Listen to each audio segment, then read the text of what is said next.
está? Muy buenas noches, bienvenidos a este Hora 23, señores.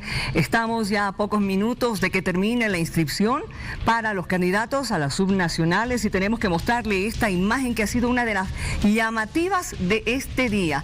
Vean estas caravanas que han llegado hasta el Tribunal Supremo Electoral, a los tribunales departamentales electorales de todo el país, y en medio de esto una gran caravana que apoyaba a la señora Eva Copa, que ya está inscrita con otro partido político, inscrita con Jayaya, y esta mañana le hemos visto cómo incluso le han colocado un chaleco de color rojo.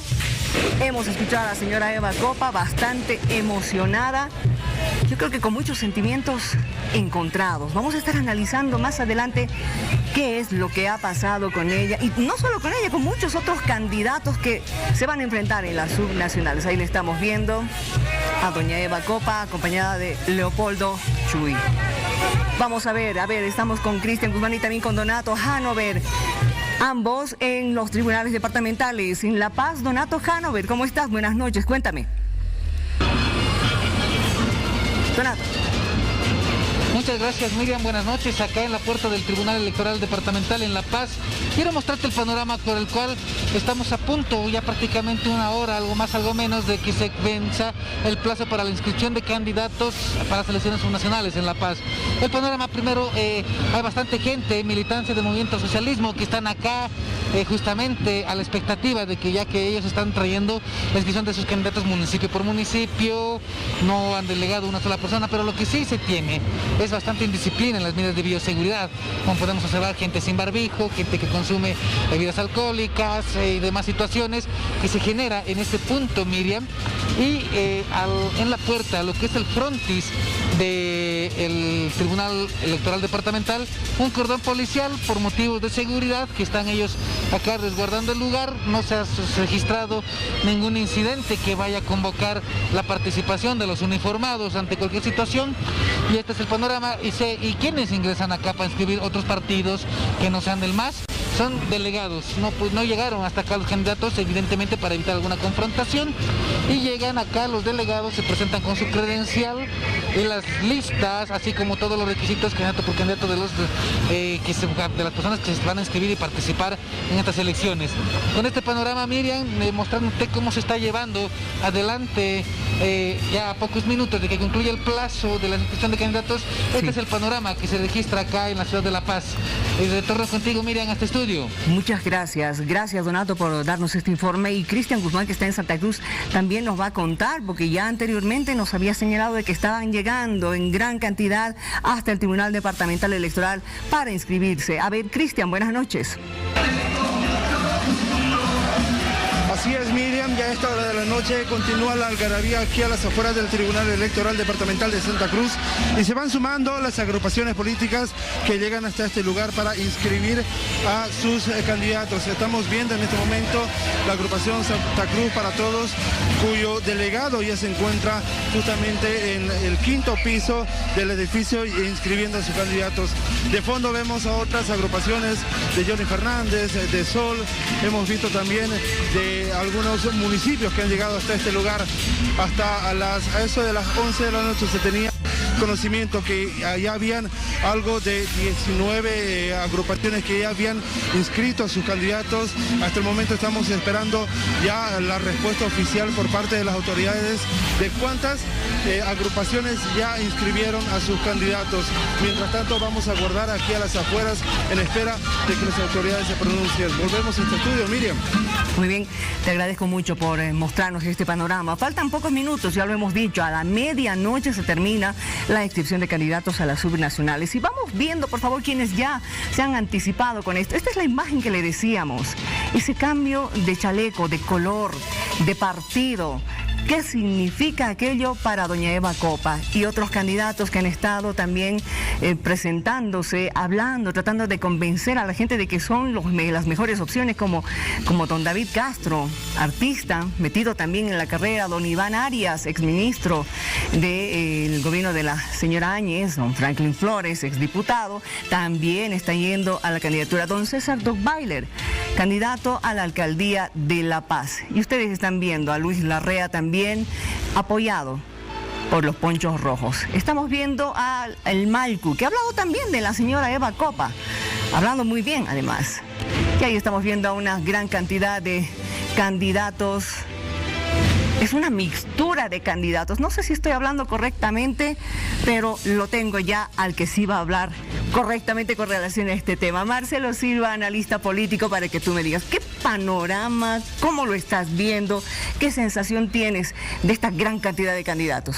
Miriam, buenas noches. Qué gusto, de verdad, un privilegio estar contigo después de tanto tiempo. Un cordial saludo a toda la audiencia de Hora 23. A ver, primera impresión, fiesta, ¿no? Lo cual hay que festejar, o sea, hay que celebrar y hay que resaltar. Creo que hay ánimos distendidos, ¿no? Hay muchas candidaturas, mucho color. Hasta ahora no ha habido ningún tipo de enfrentamiento, confrontación. Hemos visto las inscripciones, aunque no respetando las medidas de bioseguridad, pero con banda, ¿no? Con mucha gente, mucho color. Esto enriquece mucho la democracia. Bueno, particularmente en Santa Cruz.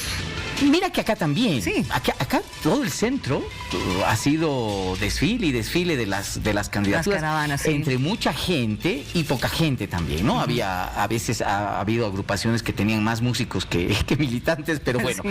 ha habido de todo. Primer elemento que me parece central, ¿no? Perfecto. Esto ayuda mucho a la democracia. El segundo elemento es que hay muchos candidatos, ¿no? Yo creo que indudablemente esto se puede deber y puede haber una explicación en el ámbito de que estamos en un punto de inflexión en la política boliviana. Creo que hay ganas de renovarla en serio y creo que los viejos liderazgos están empezando a decaer. No porque tal vez quieran, sino porque la fuerza ya de la irrupción de nuevos liderazgos es ineludible, ¿no? Sin embargo, y pese a ello, y con esto cierro la primera impresión, hay un fraccionamiento que creo que el ciudadano es muy inteligente. La historia de las elecciones nacionales, pero también la historia de las elecciones subnacionales, nos dicen que aunque haya mucha oferta, muchos candidatos, al final el ciudadano no dispersa el voto, no lo fracciona. A ver, me voy a quedar con eso. A pesar de que hay mucha cantidad de candidatos, el ciudadano no dispersa su votación. A ver, y en medio de esto yo quiero que me digas tu percepción, tu opinión sobre lo que está pasando. Uno, con el movimiento socialismo y otro con demócratas. Bueno, mira, es que son dos vertientes distintas, ¿no? Son dos vertientes, pero están teniendo conflictos. Sí, pero el origen de los conflictos es distinto. Tú tienes un movimiento al socialismo que viene muy envalentonado después de un triunfo electoral que en el contexto en el que se dio, sin duda alguna, es muy importante. Por lo tanto, tienes ahí fricciones naturales en el partido más grande y además que tiene mucho chance en los lugares donde se va a presentar, ¿no? Indudablemente hay fricciones y hay peleas. Pero yo diría que, por ejemplo, los demócratas están pagando factura. A ver. Están pagando factura ineludible de... Por lo ocurrido en estos últimos 11 meses. Es lo que ha pasado con Áñez, ¿no? Definitivamente creo que el error de haber apoyado, de haber sido parte, no haber sido parte, tener veleidades, no veleidades, de una gestión que tuvo un error genético, y ese error genético es querer ser candidata presidencial, creo que ahora cobra las facturas. Si te das cuenta, Demócratas ni siquiera está en fricciones, está en un punto agónico de su existencia. Prácticamente podría perder todo y lo único que le queda es apoyar a otras candidaturas para tener algún espacio dentro de la Asamblea Legislativa Departamental. Qué terrible lo que está señalando. O tener un espacio en el Consejo Municipal. Si te das cuenta, eso es grave para un partido que en algún momento fue el bastión central de Santa Cruz, por ejemplo. Pero que ha perdido la confianza de la población, porque la confianza de sus políticos también la está perdiendo. Sí, y yo creo que se esperó indudablemente muchísimo que el gobierno de Áñez pudo haber significado una renovación en el liderazgo de los demócratas. Fue un desastre. En ese sentido, creo que pues la gente entiende que Demócratas ya no es el instrumento político, por lo menos en Santa Cruz, que deba llevar la bandera. La gente definitivamente en Santa Cruz ha optado por Creemos. Creo que la candidatura de Camacho, además que ha logrado algo que no lograron nunca los demócratas, generar una unidad muy interesante alrededor de su candidatura. Creo que ese es un pago de factura. Probablemente, y habrá que ver cómo van las cosas, sea otra factura que tenga que pagar Solbó en La Paz. ¿no? Es decir... por el apoyo también. Por el apoyo, las veleidades que en algún momento se dieron. Claro que hay que también precisar, para ser muy honestos, Miriam, que las elecciones subnacionales tienen un perfil político algo más bajo que el nacional. Las subnacionales. Las subnacionales. Sin embargo, yo tengo la impresión de que van a marcar una pulseta muy fuerte entre diferentes partidos y alianzas. Sí, sí. A ver, pero pienso que hay 3 elementos centrales en una elección subnacional. El primero es el programa municipal. Sí, porque, ¿sabes? Por una razón básica. Los gobiernos municipales gobiernan sobre lo cotidiano. Agua, tráfico, transporte, basura, mascotas, ¿no? O sea, algo que al ciudadano realmente le impuestos municipales a tus bienes, a los vehículos, ¿no? Entonces, el ciudadano es un poco mucho más atento a quién le ofrece una mejor propuesta en estas cosas que son absolutamente cotidianas. Más que la cara y el nombre. Mira, ahí también tiene que haber una muy buena conjunción, por ejemplo, con el candidato. El candidato tiene que ser alguien de reconocimiento. O sea, la tradición municipal es que votamos por el buen vecino, por el que ha hecho buen mérito para estar ahí, ¿no? Y el tercer elemento, Miriam, que es muy importante, es el tema de estructura política. Es iluso querer ir a una elección municipal sin tener estructura por detrás. Tienes que tener una estructura orgánica, un partido, una agrupación ciudadana lo bastante fuerte que sostenga tu candidatura en tiempo de campaña, en tiempo de control electoral, etc. Estas 3 cosas, Miriam, son las que se tienen que conjugar y se tiene que hacer un mix perfecto. Y creo que los partidos han tratado de hacer su máximo esfuerzo para que estas 3 cosas estén conjuncionadas. Me estabas hablando de Solvó. Solvó está yendo en alianza con Comunidad Ciudadana y también con Unidad Nacional. Mira, fíjate que en otras ocasiones Solvó le hubiese bastado ir solo, como le fueron las últimas 4 elecciones, porque es muy difícil partir el movimiento sin miedo con Solvó, ¿verdad? Hay una continuidad casi histórica. Pero era prácticamente el partido hegemónico, la agrupación ciudadana hegemónica en el municipio de La Paz. Hoy tiene que hacer un sacrificio. Creo que es un sacrificio inteligente, porque es peor tratar de insistir ir solos y perder sobre cabra, ¿no? Por lo menos con esta alianza, fíjate, ha tenido que ceder la candidatura a la alcaldía. Waldo Albarracín no es un militante de Solvó, por lo tanto el alcalde, si es que Waldo ganase, no sería de Solvó, y Solvó se está resignando algunos espacios seguramente en el Ejecutivo o algunos espacios en el Consejo Municipal. Dime si no es una factura a un partido que antes lo tenía absolutamente todo, el dominio en el municipio de La Paz. Bueno, a ver, tú, ¿cómo consideras lo que ha pasado con la señora Eva Copa? Y vuelvo a hablar del MAS. A ver, creo que hay que dividir muy bien las aguas ahí. En La Paz, y habrá que ver qué es lo que dice el órgano electoral, Doug Weiler es un candidato, por ejemplo, que te conjunciona las 3 cosas que te estaba mencionando. Hay una buena propuesta que nace a partir del teleférico. No te olvides que Doug Weiler seguramente pensaba en esta candidatura mucho antes de lo que está sucediendo ahora, y enfocó el teleférico a una visión urbana, de política pública urbana. No solamente era el transporte encargable, era el tema de espacios de arte, cultura, comunicación, educación ciudadana, algo muy parecido a lo que hizo el movimiento Sin Miedo en su momento. Te pido, por favor, aguántame unos minutos porque me están esperando en Tarija. Tarija, ¿habría algún problema con resguardo policial allí en el Tribunal Departamental? Tatiana Miranda está ya justamente en Tarija para contarnos. Adelante, por favor, buenas noches. Buenas noches, hemos llegado hasta las puertas del Tribunal Electoral Departamental y ustedes pueden ver, hay simpatizantes del Movimiento al Socialismo quienes están haciendo la vigilia a esta hora de la noche en puertas, justamente esperando la llegada de los delegados para que se puedan entregar las listas oficiales, ya que, bueno, hasta el momento solo 2 partidos se habrían realizado hasta esta hora, pero detalles nos va a dar el coronel Ortiz, quien se encuentra a esta hora. Coméntenos, ¿está realizando una vigilia por parte de simpatizantes del Movimiento al Socialismo? Así es, bueno, ellos están ya desde tempranas horas acá. Sin embargo, nosotros como institución estamos acá con la finalidad de poder garantizar que esta actividad se desarrolle con total normalidad. Hasta el momento, por ejemplo, tenemos simplemente 2 partidos que han venido sus delegados a hacer la inscripción correspondiente, pero sin embargo estamos a la espera de que el resto de los partidos también lo hagan, porque el plazo es hasta medianoche, hasta las 12:00 horas, ¿no? Bien, muchas gracias. bueno, van a continuar también los controles de la fuerza de efectivos policiales en la puerta y bueno, ellos están esperando que lleguen los delegados debido a que ellos estarían apoyando a Walter Fred Rufino como candidato oficial para gobernador. Sin embargo, ya se conocería que el candidato que habría sido elegido para estas próximas elecciones como candidato a gobernador sería Álvaro Ruiz. Esto es lo que ellos están esperando, conocer qué es lo que va a suceder hasta las 12 de la noche. Este es el panorama a esta hora de la noche en puertas del Tribunal Electoral Departamental. Y falta pocos minutos, gracias Tatiana.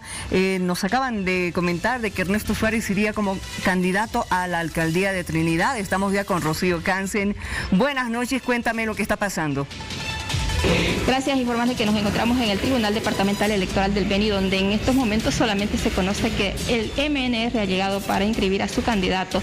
Hasta el momento todavía no se conoce de las demás agrupaciones y partidos políticos. Sin embargo, se da a conocer nombres como el caso de el MNR, que se ha aliado con los demócratas para llevar a la gobernación a Fernando Aponte y a Ernesto Suárez como alcalde.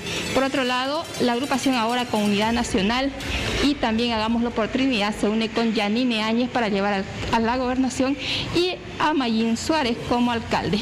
La CPMB se ha aliado con la agrupación Nacer para llevar al arquitecto Suárez y a la señora Noelia Rea. Por otro lado, el tercer sistema lleva al doctor Alejandro Sueta para gobernador y también a Cristian Cámara para alcalde. Son algunos de los nombres que se perfilan en esta candidatura para el departamento del Beni y la ciudad de Trinidad. Con esta información retornamos con ustedes. Gracias, Rocío. Estamos en todo el país. Hemos visto lo que pasa en La Paz, Santa Cruz. Acabamos de ver lo de Tarija, Beni. Nos toca Potosí, donde tenemos entendido que hay dos bandos del movimiento al socialismo, si lo podemos ver, que se encuentran allí justamente frente al Tribunal Departamental en vigilia constante. En vigilia constante, y esto por el candidato a la gobernación de Potosí. Complicada la situación porque también estamos viendo resguardo policial. Y habíamos visto incluso que en la selección de los precandidatos ha habido problemas hace algunas semanas. Ustedes han sabido absolutamente en todo el país que incluso se ha visto un palo por ahí, ¿no es cierto?, cuando querían elegir a su candidato. Y estamos viendo esta misma situación de una determinada tensión allí para la inscripción de uno de los candidatos para gobernador por Potosí. ¿Qué te parece ese panorama? Interesante para la política, insisto, creo que estamos en un momento de inflexión, mire. Ya. Creo que hay la necesidad. No está mal entonces. Ya ineludible de una renovación en el ámbito político. Y la renovación no implica la jubilación de nadie, sino el encontrar nuevos roles en política. Porque ya se ha dado por jubilados algunos, los líderes principalmente, ¿sí? Pero es cosa de encontrarle un nuevo rol.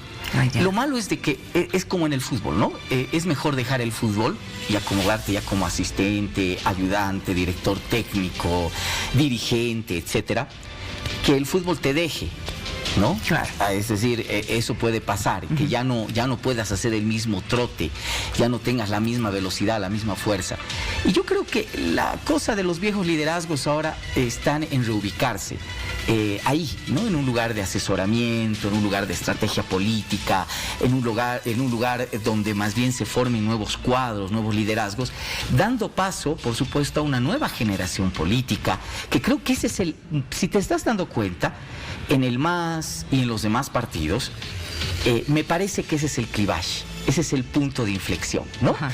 Si tú tratas de ver entre los intereses personales, etcétera, etcétera, que es casuístico, porque cada región tiene su propia lógica, pero si tratas de encontrar una generalidad, la pugna, si tú quieres, de esta elección subnacional es lo viejo y lo nuevo, ¿no?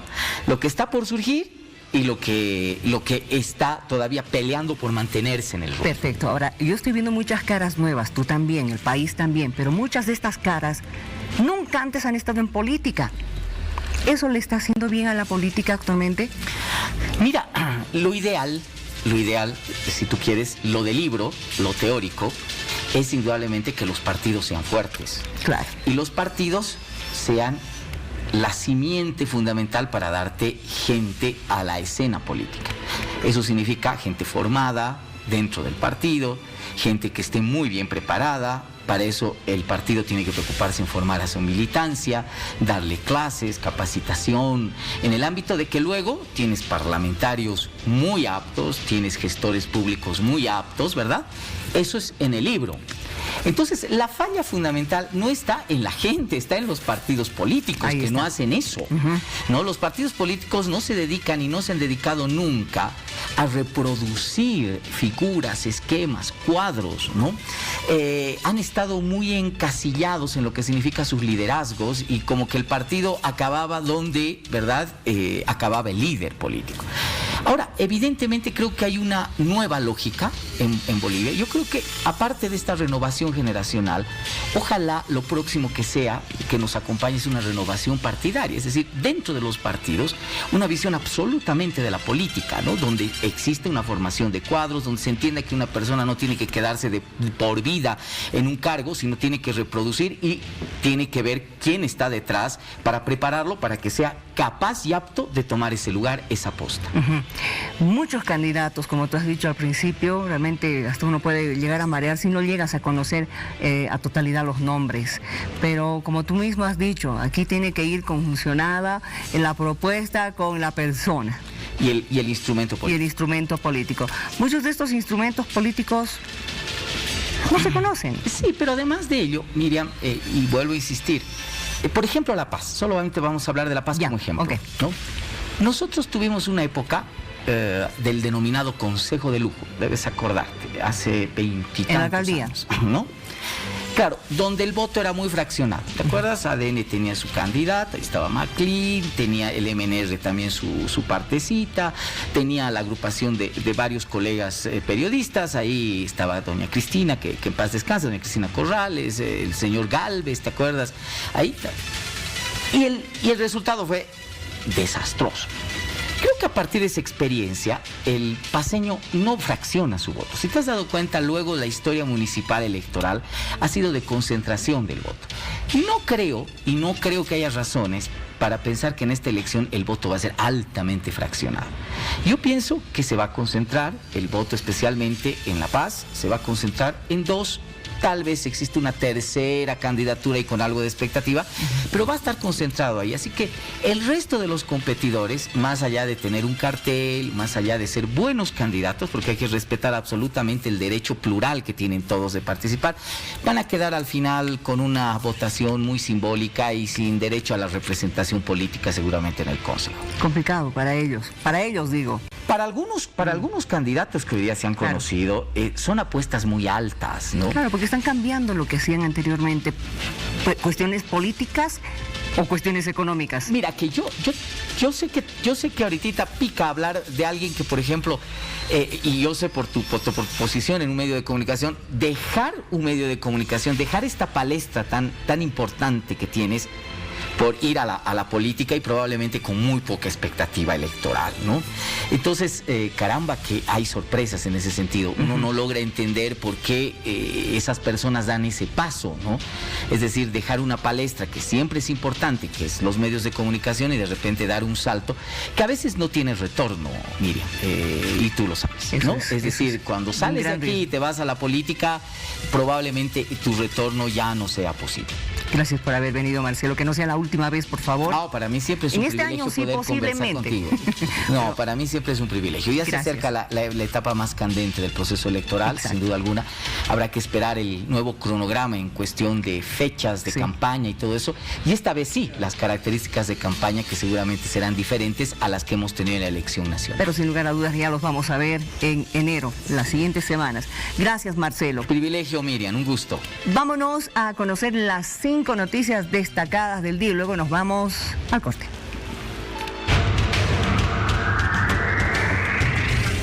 Que voy a ir a la cancha con otro color, pero seguiré peleando por mis convicciones, seguiré siendo un partido de izquierda, seguiré peleando por el más humilde y sobre todo voy a seguir peleando por mi pueblo, ¿no? Es la ciudad. Gracias a todos y bueno, hay que seguir trabajando por esa juventud, por esa ciudad que se lo merece. Tenemos una información, digamos, es contra la alcaldía, que está queriendo cobrar mucho el alquiler, o será mensual, anual. Y hasta el momento no se presenta el encargado, y el motivo es de nosotros salir a las calles, así bloqueando, para que nos escuche y nos diga una razón. Que cuenta con el tema de aire acondicionado, hemos instalado un equipo de purificación de aire que cuenta con luz UV e iones. Entonces lo que hace esta seguridad es brindarle la protección al usuario en todo el trayecto que se desplaza. Adicionalmente también, antes de subir a la unidad, hemos instalado dispensadores de gel automático para evitar que no haya contacto tanto de la tripulación ni de los pasajeros con cualquier elemento del bus, y también detectores de temperatura. Nosotros, los padres de familia, somos de la unidad educativa Ismael Montes. Mira, nosotros hemos sido pasivos, hemos estado esperando. El 24 nos dijo, ya hemos estado bien pacientes. Ahora el 28. Ahora del 28 esta mañana recién nos dice que no se va a repartir nada. Hasta el 10, 14 dice. Y por eso estamos ya cansados con esto. De manera concreta, prácticamente consideramos que el médico forense está realizando la valoración correspondiente. Nosotros como Ministerio Público hemos iniciado la investigación ya en el transcurso de esta investigación, que es por la presunta comisión de delitos de lesiones gravísimas. Y ya retorna Hora 23. No importa el color que tengas, serás bienvenido. Continuamos con Hora 23. No importa el color que tengas, serás bienvenido. El presidente Luis Arce ha hablado acerca de las vacunas, ha señalado que ya hay presupuesto, ha hablado de este plan estratégico para frenar el COVID-19. Escuchamos lo que dijo. Se trata de un monto millonario que se destinará para la compra de vacunas contra el coronavirus, que en nuestro país ya está ingresando en el rebrote. Y la tarea, por supuesto, es traer a la brevedad posible vacunas para el pueblo boliviano. Días atrás se anunció la llegada de 6.5 millones de dosis de vacunas contra la COVID-19, cantidad con que se podrá inmunizar a la población durante 4 meses. En esa línea, como lo mencionaba también nuestro ministro de Salud, hay 2 vías que el país está tocando las puertas para obtener las vacunas. Una es un programa que se ha generado a nivel internacional para que muchos países puedan acceder a las vacunas a precios más bajos, pero por supuesto eso se contrapone con la urgencia y la necesidad de contar con vacunas. Por lo tanto, ya hace tiempo atrás se han iniciado negociaciones que esperamos que en las próximas horas se pueda llegar a una feliz conclusión y poder tener un lote de vacunas que vamos a comprar adicionalmente, justamente con los presupuestos que se están asignando en el presupuesto general para la gestión 2021. La gente está a expectativa de que el gobierno pueda informar cuál es la vacuna que va a empezar a suministrarse a partir del 2021. Pero sin embargo, la gente todavía, teniendo conocimiento de las noticias a nivel internacional, esperan que la que el gobierno vaya a adquirir sea eficaz, tanto por la altura así como por la edad a la cual se va a empezar a inmunizar a partir del 2021 durante los primeros 4 meses. ¿Usted sabe qué vacuna es la que va a suministrar el gobierno? No, todavía no tengo conocimiento. Más o menos, ¿pero cuál es su Creo que es la rusa es la que va a llegar al país, creo. ¿Usted tiene idea de qué vacuna es la que nos van a suministrar el gobierno a partir del año? No, la verdad que no. ¿Usted qué vacuna quisiera que puedan suministrar? La de Inglaterra. La verdad no podría decirle, no tengo conocimiento. ¿Pero qué vacuna quisiera que pueda suministrarnos a los bolivianos? Me imagino que la mejor, ¿no? O sea, la que nos pueda ser efectiva. ¿Pero usted qué vacuna quisiera que puedan proporcionarnos para que podamos ser inmunes a esta enfermedad? Bueno, primero quisiera convencerme que en los países grandes da resultado para poder querer una vacuna en mi país. Bueno, la con la que hayan hecho pruebas, que sea más efectiva, ¿no? Para nuestros niños, más que todo. Primero quisiera convencerme de que la vacuna funciona, eso lo dicen. Doctor Aníbal Cruz, exministro de Salud, está ya con nosotros desde México. Este tema de las vacunas se está dando de qué hablar, pero en todos los sentidos, doctor. Bienvenido. Querido, muy buenas noches, un saludo a todo el país. Te agradezco la oportunidad que das de poder compartir esta información. Tenemos mucha información. Te voy a pasar un cuadrito aquí muy interesante, muy didáctico, para que pueda ver la población qué son las vacunas. Acá tengo la vacuna de Oxford, la AstraZeneca, la Moderna de Estados Unidos, la Pfizer, la BioNTech de Alemania y la de Sputnik de Rusia. Si ustedes ven cómo estas vacunas han tenido de efectividad, Oxford tiene un 62 al 90%, Moderna un 95%, Pfizer 95% y 82 la Sputnik, 92. Esto tiene una serie de diferencias, pero que la efectividad ha sido comprobada con este grado. Todos actúan, ¿no? Son virus, por ejemplo, la de Oxford es un vector viral, es un virus genéticamente modificado. La de Moderna es el ARN, el fragmento también del virus. Lo mismo con la BioNTech y el vector viral que se produce atenuado en la rusa. Entonces, todos estos necesitan dos dosis, una dosis inicial y una segunda dosis de refuerzo. La diferencia también está dada, querida Miriam, en el tipo de conservación. Si tú ves, por ejemplo, la de Oxford, necesita una temperatura normal de refrigerador, la Moderna de menos 20 grados, la de Pfizer menos 70 y la temperatura. Todas estas vacunas ya se han comprobado y hay países que están por arriba. Por ejemplo, Estados Unidos hoy día ha pasado de 1.400.000, países como México que han comenzado hoy día en la administración de las vacunas, Chile también. La esperanza es de que llegue lo más antes posible y yo celebro que el presidente Arce Catacora esté haciendo todos los trámites necesarios para conseguir. Tenemos una situación de que la OMS va a dar también vacunas en forma gratuita a algunos países como ser Honduras, Bolivia, Haití. Esto es importante, pero es una dosis mínima para el personal de salud. Acá en México, hoy día también se ha aprobado de que las empresas importadoras de medicamentos puedan adquirir y que también se pueda vender. O sea, mira esto qué interesante. Para evitar la especulación, para evitar los negociados que generalmente ocurren en este tipo de pandemias, se administra o se autoriza la importación para que empresas privadas puedan vender en las farmacias esta vacuna. Esta es una idea muy interesante que podría también servir en nuestro país.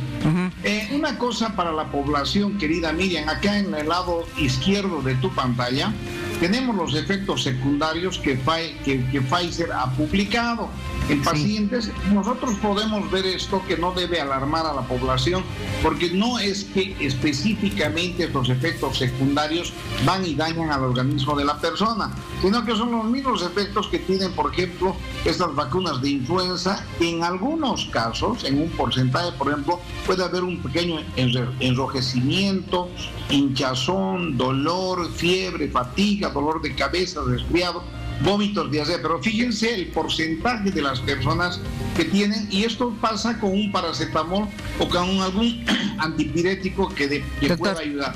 Doctor, pero se ha dado algunos casos de alergias, y alergias muy, muy graves, llamativas, ¿no es cierto? Por lo tanto, no solamente con Pfizer, también otras de las marcas. Y quiero preguntarle lo siguiente, porque me llama la atención, en su cuadro no están las vacunas chinas. Bueno, las vacunas chinas también tienen la misma situación. Este cuadro que lo he tomado es de la OMS, ¿no? Que ha permitido clasificar tanto la alemana, la americana, la inglesa y la rusa. Entonces sí, las vacunas chinas también tienen su efecto, pero muchas de estas vacunas, si bien se está produciendo y por la cantidad que se está produciendo, también se están produciendo en China, ya con la licencia y los principios de cada país. Venga este 2021, querida Miriam, con una solución a esta pandemia, porque no te olvides, estamos entrando en un rebrote ya agudo en nuestro país que preocupa y que nos encuentre sin vacunas. Le pido al presidente Arce Catacora, al ministro, que se hagan a través de los organismos internacionales las gestiones más urgentes. Hay mecanismos en los cuales podemos simplificar aquello y que nos pongamos en alerta, porque el rebrote sí va a ser muy duro en el país. El rebrote no estamos en condiciones nosotros de infraestructura, equipamiento y mucho menos de un presupuesto que pueda atenuar esta situación. La tasa de letalidad es muy alta en el país y en algunas ciudades como Cochabamba y Santa Cruz es muy elevada. Ahora, ha llamado la atención lo que dijo recientemente el director de la Organización Mundial de la Salud, porque anteriormente, meses pasados, dijo que hay que conseguir la inmunidad de rebaño y eso solamente era con contagio. Pero ahora, ¿podemos conseguir esa inmunidad de rebaño con las vacunas? Mira, nosotros estamos en una inmunidad de rebaño, Miriam. Actualmente con el contagio.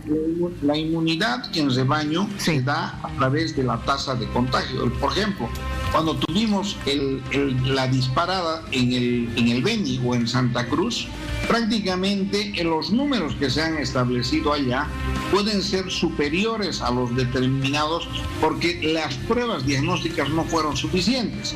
Esto también, cuando se hace la inmunidad de rebaño, termina en una meseta. Fíjate este cuadro. Aquí tenemos el cuadro del pico máximo en junio y julio, pero va bajando y ahí es donde se marca esa inmunidad en rebaño. El rebrote es otra cosa, porque puede ser ya por un virus que ha sido prácticamente, que ha mutado y la virulencia y el grado de transmisión es mayor. Fíjate cómo está subiendo Bolivia estos 2-3 últimos días y ya nos estamos acercando a aquella curva. Esto preocupa de sobremanera porque a medida que va aumentando la tasa de contagio, obviamente los sistemas de salud se van a saturar y como no tenemos condiciones, la mortalidad va a ser nuevamente elevada. Esta es la situación en la que tenemos que estar de alerta. Hay que celebrar la posibilidad de que el gobierno y las gobernaciones puedan hacer la contratación urgente del personal de salud suficiente para que pueda contener y también el reforzamiento de los primeros niveles de atención. Eso es bien importante y también es importante que usted nos dé una explicación de acuerdo a lo que ha visto, lo que ha escuchado, lo que ha llegado a saber con relación a la nueva cepa. ¿Es así tan grave, tan peligroso como para arrebatarnos como lo hemos estado haciendo hasta la anterior semana? Bueno, mira, voy a explicar algo fácil para que la población pueda entender. La cepa va mutando en algunas formas y en algunas proteínas para que puedan introducirse a la célula. Por ejemplo, la cepa ahora que se ha presentado en Inglaterra es en la proteína S, que permite de que entre a la célula. Una vez que entra a la célula, el virus comienza a replicarse muy rápidamente y el índice de contagio y daño a la célula y el organismo es mayor. Entonces, esta mutación, ahora, para tranquilidad de la población, estas vacunas que se van a emplear también de alguna manera van a atenuar, no son específicas para cada cepa, tendría que existir una vacuna específica, pero indirectamente ya la estructura misma del virus permite de que algunas proteínas puedan hacer y va a atenuar la virulencia y el grado de prevención que podemos tener a través de las vacunas es muy importante. Por eso la urgencia de aquello. Segundo, también el hecho de que nosotros tenemos que tener el protocolo de tratamiento y además la alerta temprana que corresponde de los casos. Mira, Miriam, es muy interesante lo que está pasando el día de hoy en estos casos. Fíjate cómo ha subido en 3 días, nuestro contagio de pacientes activos en Bolivia ha subido de 11.300 a 15.868 casos. Pacientes activos que están sintomáticos. Pero si nosotros vemos acá en el lado derecho del cuadrito, por ejemplo, La Paz en este momento está con 2.717. Hace 3 días estaba con 1.800. Santa Cruz ha subido a 4.400. Entonces ya estamos otra vez con la transmisión que te diría comunitaria, que ya casi se vuelve incontrolable. Lo único que tiene que hacer la población responsablemente en este momento, utilizar todas las medidas de bioseguridad. Estamos a fin de año. Este rebrote estaba previsto para fines del otoño, principios del invierno, pero se nos ha adelantado por toda esa irregularidad, esa indisciplina y el comportamiento social que hemos tenido, elecciones, manifestaciones en Cochabamba, bloqueos, nos han hecho vivir al medio de la basura, cara a cara y todo. Complicado. Y el fin de año se presenta más aún con estas fiestas de fin de año, que posteriormente en 14 días vamos a ver aumentar mucho más aún. ¿Qué es lo que recomiendo a la población? El distanciamiento social, las reuniones que sean en lugares abiertos, y si están en un lugar cerrado, no más de 10 personas por menos de 20 minutos, con las ventanas abiertas, tener el uso de cubrebocas y todas las medidas de bioseguridad, querida amiga. Doctor, le mando un abrazo, disfrute estos días allí en México y también de la familia, que le vaya muy bien. Un abrazo grande y saludos a todo Bolivia, un feliz año nuevo, y que las noticias del 2021 sean pues halagadoras para nuestro país. Muchas gracias. Ojalá, así lo deseamos todos. Gracias, doctor, muy buenas noches. El doctor Aníbal Cruz, exministro de Salud, contándonos estas novedades y también para que usted se tranquilice un poquito más, pero sí, medidas de bioseguridad siempre para usted, para la familia y para los amigos. Vamos a una pausa. Ya retorna, Hora 23. Continuamos con Hora 23. No importa el color que tengas, serás bienvenido. Hoy el presidente Luis Arce ha promulgado 3 leyes que son importantes dentro de su política redistributiva. Veamos.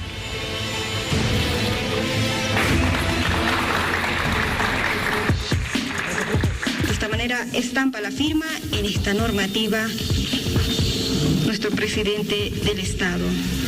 La ley que tiene por objeto establecer el régimen de reintegro en efectivo del impuesto al valor agregado. A continuación se promulgará la tercera ley de impuesto a las grandes... Inicial proyecto de presupuesto que fue enviado a nuestra Asamblea Legislativa por el gobierno de facto. Lo hemos modificado, primero, generando más ingresos, fortaleciendo nuestras empresas públicas, aumentando la inversión pública, aumentando por lo tanto la participación del Estado en la economía. Han escuchado al presidente Luis Arce en la promulgación de estas 3 leyes para reactivar la economía. Estamos con el exministro de Economía, don Mario Guillén, para que usted nos pueda explicar un poquito más, para quienes no hemos entendido perfectamente, en qué forma va a activar la economía del país estas 3 leyes. Buenas noches. Bueno, buenas noches, gracias por la invitación, saludos a todos los televidentes. En realidad es muy importante lo que ha pasado hoy día. Tenemos 3 leyes fundamentales para la reactivación económica, más allá de las medidas que ya se han ido tomando. El tema del presupuesto es importante porque se van cambiando ciertos parámetros que el anterior gobierno, en función, digamos, de una visión de país, se habían ya aprobado en septiembre o noviembre, creo, del año pasado. Entonces, ¿cuáles son los principales tópicos desde esta ley de presupuesto? Principalmente es lo que decía el presidente en la nota que han presentado, es el tema de la inversión pública.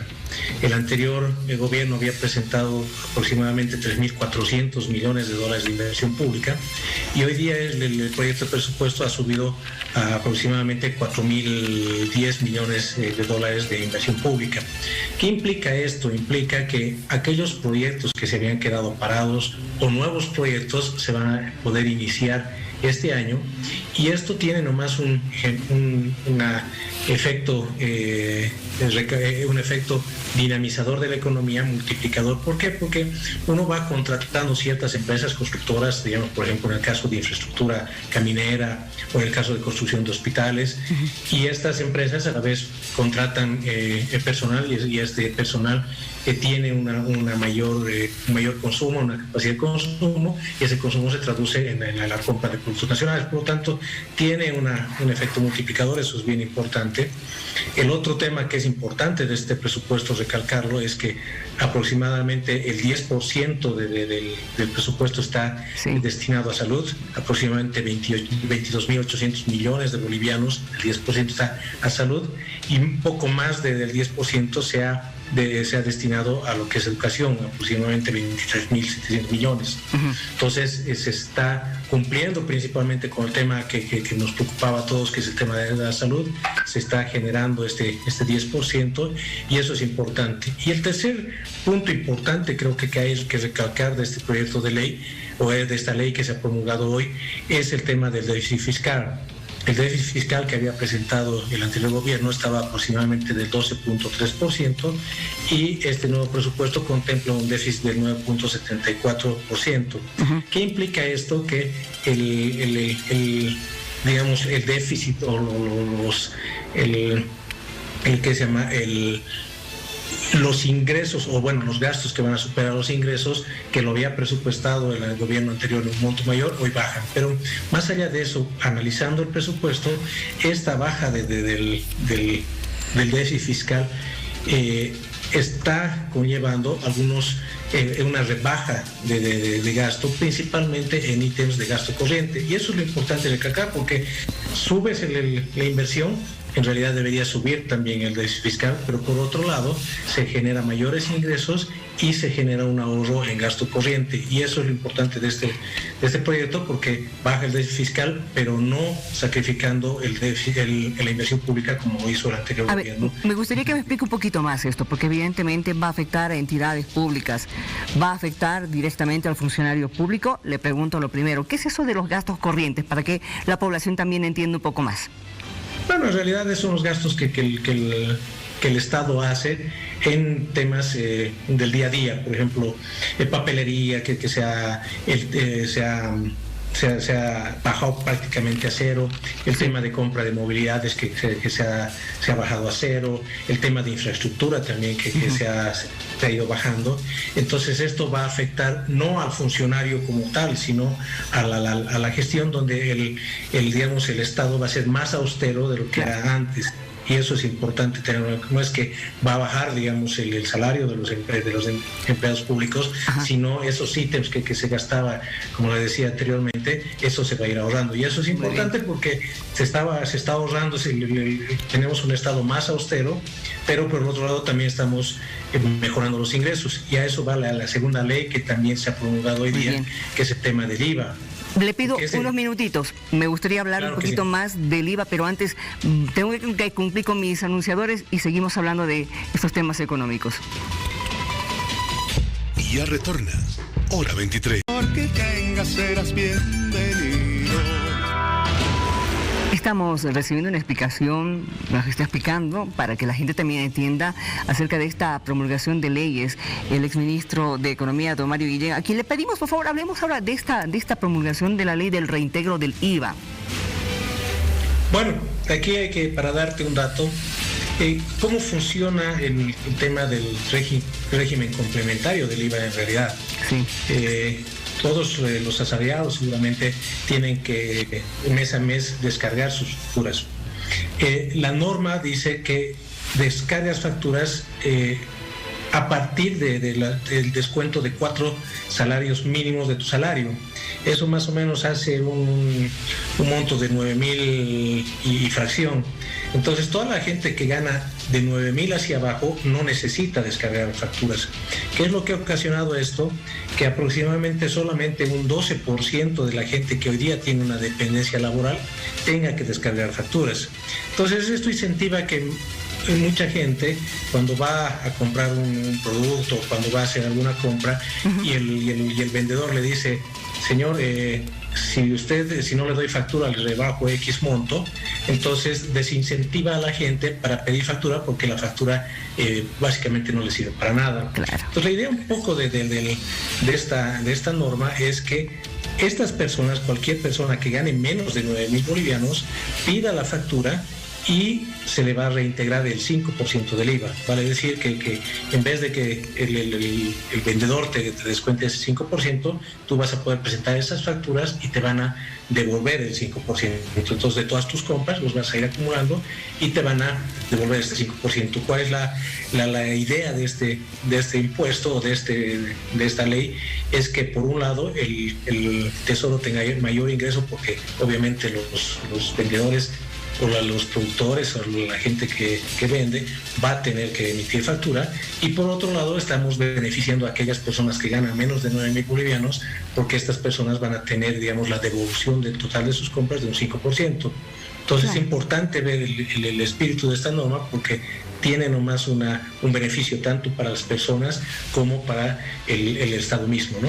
Y ahí se cumple la política de redistribución, pero también a la vez ahorro. Ahora, en el tema del impuesto a las grandes fortunas, se ha sabido que va a ser anual a partir de ahora, en forma indefinida, y esto evidentemente ha generado algunas repercusiones no muy agradables.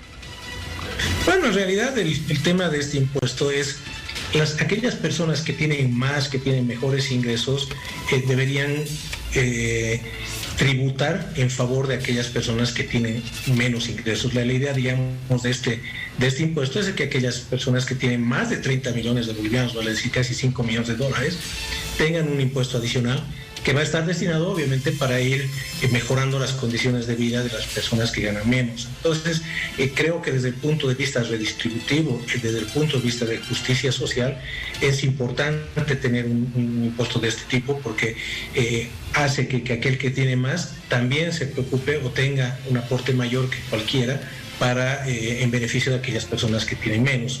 Para darte un dato, son aproximadamente 155 personas aproximadamente que tienen este patrimonio. No es una cantidad muy pequeña de personas que van a pagar este tributo, pero que desde el punto de vista del principio de que la gente que tiene más tribute para la gente que tiene menos, en función de estas asimetrías que hay de aquellas personas que no tienen nada con las personas que tienen más de 5 millones de dólares, es muy importante. Más allá del monto a recaudar, porque el monto a recaudar creo que son como 100 millones de bolivianos, pero es un tema también de señal para decir, ok, estos señores tienen más, paguen o tributen por los que tienen menos también, ¿no? Bueno, estas son las medidas, no diré las primeras, pero las que vienen a continuación me imagino que también serán un tanto más llamativas para generar, qué sé yo, un mayor crecimiento, incentivación del comercio en nuestro país y de la economía en general. Lo vamos a estar convocando. Gracias, señor Guillén, por haber conversado con nosotros esta noche. No, gracias a ti por la invitación y nuevamente señalar, ya se han ido tomando ciertas medidas que ya están reactivando la economía. Esas han sido las medidas inmediatas, creo, y ahora ya vienen unas medidas que son más de mediano plazo, que eso es importante también, que son estas 3 leyes de hoy día. Entonces, yo creo que esto se va a ir mirando, pues lo vamos a ir mirando, evaluando el próximo año, y bueno, estamos dispuestos a cuando quieran convocar para ir evaluando también la aplicación o cómo está yendo la aplicación de estas normas, ¿no? Muy bien, le agradezco, que le vaya muy bien. Buenas noches. Buenas noches, gracias. Bueno, ya prácticamente está terminándose el plazo para las inscripciones subnacionales. Le hemos mostrado lo que está pasando en el país y también le vamos a contar cómo va a estar el clima en nuestra Bolivia. Alguien va a tener un memo después de ese gran negro que hemos tenido. Bueno, gracias como siempre por haber estado con nosotros. Vamos a tener días lluviosos, así es que nos suelte el paraguas y también la ropita abrigada, porque en algunas ciudades está bajando la temperatura. Gracias como siempre. Buen descanso. Nos reencontramos este martes. No importa en qué lengua hables, serás entendido.